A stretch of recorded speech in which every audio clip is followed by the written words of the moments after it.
So, hello and welcome, friends, in our YouTube channel. In previous videos, we saw the contemporary Indian education subject. In today's session, we will start a new subject which is language and learning. So, the unit 1 goes like we will understand language across curriculum, meaning, society, power, identity, and multilingualism. So, what we are going to cover in this session is first language, meaning, and definitions. Then we will see language in society. Then we will see language, power, and identity. Fourth one is language discrimination. Fifth one is multilingualism. And sixth is home language and school language. So let's see the meaning and definition of language. So the core definition is it is a medium of human communication, as you all know that. Words used in a structural and conventional way conveyed by speech, writing, or gesture. The etymology is from Latin lingua, meaning language, tongue. Also covers codes, ciphers, and artificially constructed communication systems. Formal language, a system of science for encoding and decoding information. Scientific study of language equal to linguistics. Human language has properties of productivity and displacement, relies on social convention and learning, far wider than animal communication. Now let's see some of the characteristics of language. First one is symbolic system, means consists of different sound symbols for things, concepts and ideas. Second comes is systematic. Symbols arranged in specific systems, morphological and syntactic. Third one is arbitrary. No inherent connection between the language deals with and concepts. Fourth one is social phenomena. So as a community member we interact, connect and coordinate with each other. Productive and creative. It can be changed as indicated by necessities of human society. And sixth point is unique, complex and modifiable. So every language has own characteristics and distinctive features. Let's see some of the inside topic of language, which is language and society. The key ideas is language is the primary tool for communication, for showing authority, establishing peace and order, and for attaining goals. Language performs various functions in society. If one does not exist, other will be affected.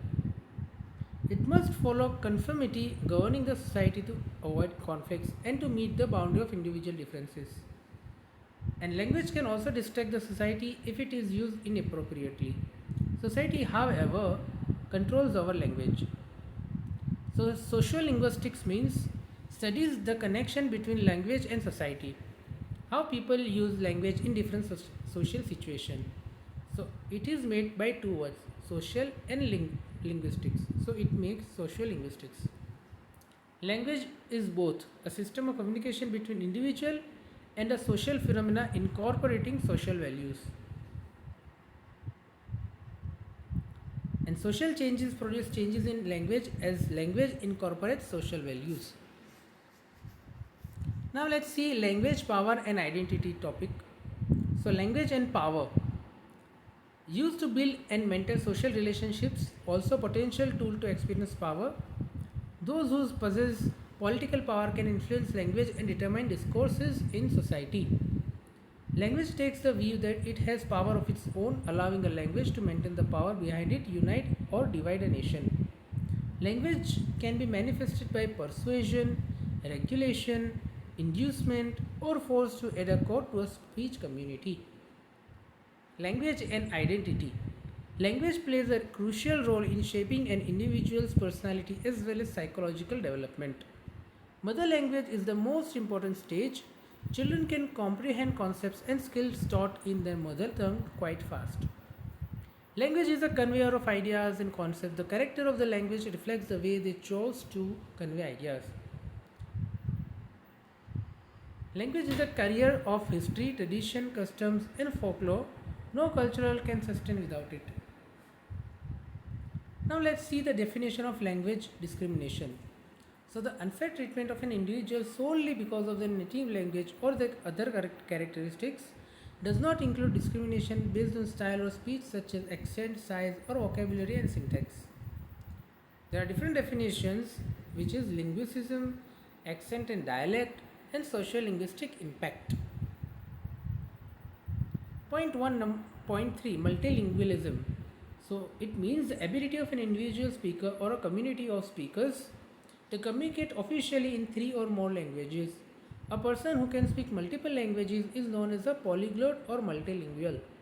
In India, there are 1600 plus mother tongues and world most human bilingual. 4 advantages and 3 classroom pillars of support.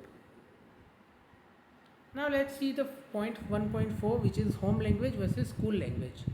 So home language, it is a part of daily life, begins with a telegraphic speech, doesn't require grammar, based on listening as a first resource and does not require instruction. And the school language is a new aspect in the learner's life, can begin with full sentences, has a basis in grammar, involves conscious effort, requires instruction.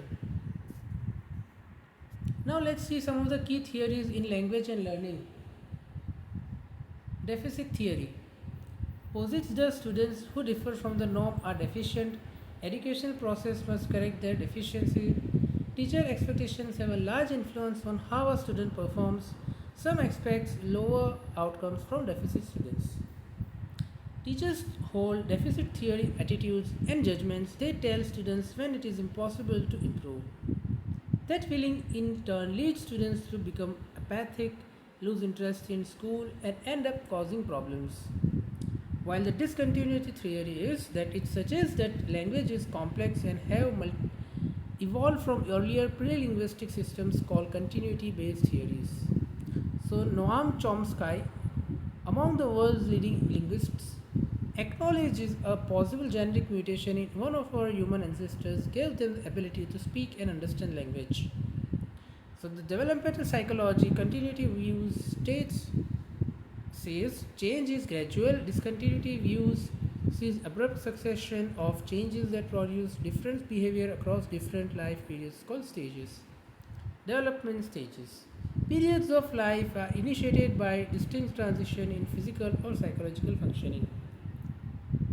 So the key takeaways what we covered in this session is that first one is that language is a medium of human communication. A structured system consists of sound, gesture or signs governed by social convention. Then we saw language and society are deeply rooted. Language shapes social practices, power structures and cultural values. Then we saw language is a tool of power. It can unite or divide a nation. It's used in closely connected with societal power dynamics. Then we saw identity is formed through language. Mother tongue is central or psychological development and cultural belonging. Then we saw multilingualism is the norm. Most human language users speak more than one language. It is an asset, not a barrier. And the last point what we saw is that teachers must recognize linguistic diversity in the classroom and use language as a bridge to better learning outcomes. So this is guide from today's session. Hope you have learned something new and it has increased your knowledge. Please like, share and subscribe to our channel and never forget to press the bell icon, as the new videos whenever we are going to upload, you will get the notification on the first. This is it from today's session. Let's meet in another session with another topic in this subject only. Till then, take care and goodbye.